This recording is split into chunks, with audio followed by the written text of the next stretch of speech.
What do you do when you tried and failed and you want to quit and you want to give up?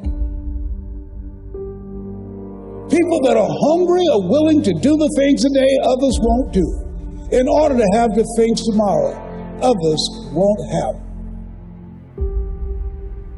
You have to make sure that your dreams, your aspirations and goals are so big that not accomplishing them is not an option.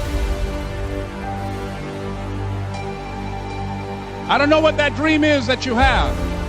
I don't care how disappointing it might have been as you've been working toward that dream.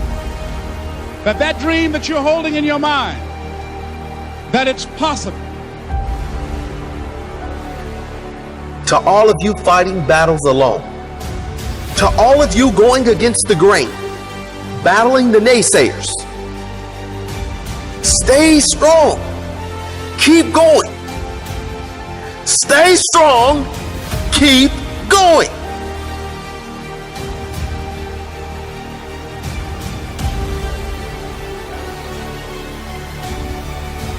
I need all televisions off. I need cell phones off. Listen to me. Some of you are going to be broke for the rest of your life because of that little thing on the side. You're going to be broke for the rest of your life because of a little cell phone. I need you to study like you've never studied before. I need you up all night long studying. What is there that you know you need to do, that you want to do this, but for some reason or another, you've been holding back? I think that among the things that prevent us from acting is the fear of failure. And if you've already failed, you don't want to fail again. The pain of that, the disappointment, the fear of loss is another thing. Because many times when we do those things that we know we need to do, we feel that we might lose somebody that we love very much and care about. We don't want to hurt anybody. I'm going to tell you something that every successful person has to do, including you. Believe it or not, every successful person in this world has jumped.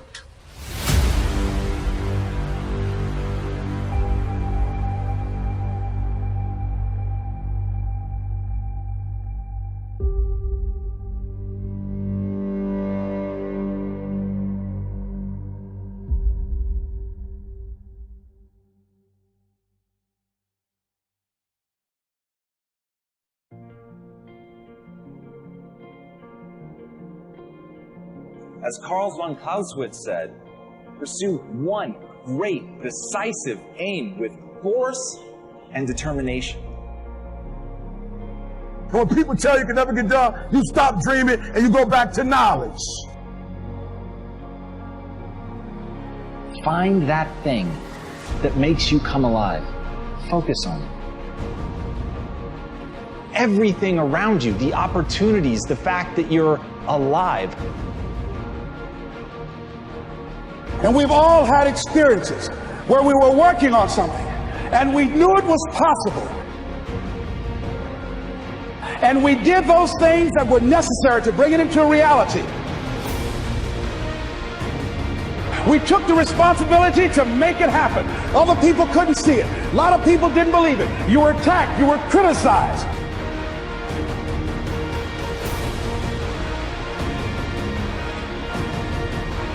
It has nothing to do with opportunity. You've been given opportunity. The problem is you're not operating in your greatness in that opportunity. So that's why you're stuck on that particular level.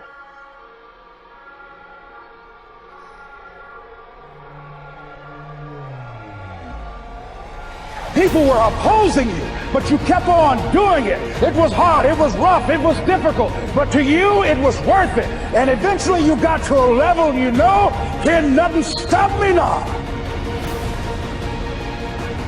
Anything you're struggling to try to accomplish, whether it's health or love or relationships, whatever it is, if you're struggling, it represents a simple fact.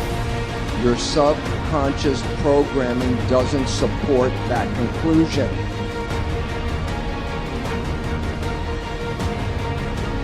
And I dare you to use your imagination. I dare you when you're broke to use your imagination. I dare you when you're rich to use your imagination. I dare you under every single circumstance. Keep dreaming. Keep looking at your dream. Because that is how you bend the universe to your will. That is how you impress people. That is how you capture the human imagination. And if you want to do something extraordinary and be remembered, you've got to get so good that you're performing at a level that has never been seen before. That is the only path to set the bar ridiculously high and then surpass all expectations. You can't put it down low and then beat it and say, whoa, look at me.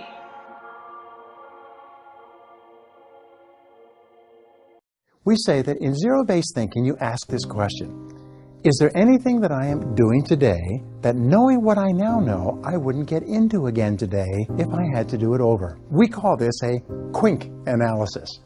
Knowing what I now know, QUINK. In times of rapid change, there are always areas in your personal and business life that, knowing what you now know, you wouldn't get into again today if you had to do them over. Your willingness to ask and honestly answer this question is the key to remaining flexible and quick on your feet in times of turbulence. How can you tell if you have a zero-based thinking situation in your life or business? Simple. Stress. Whenever you experience ongoing chronic stress about any person or situation, you should ask yourself, if I was not now in this situation, knowing what I now know, would I get into it again today? This is a great question. Now here's another question for you. What percentage of the time do you think that you will turn out to be wrong? Well, the answer, according to the American Management Association, is about 70%. 70% of your decisions will turn out to be wrong in the fullness of time. It's amazing how many people will stay in a bad situation or continue with a bad course of action because of their unwillingness or inability to admit that they made a mistake or that they were wrong in the past. But remember this, when you made the decision, it was probably a good decision based on the situation at that time, but now the situation has changed. Now you have to evaluate your situation based on the current reality. If you want more freedom in your life, you have to have more discipline.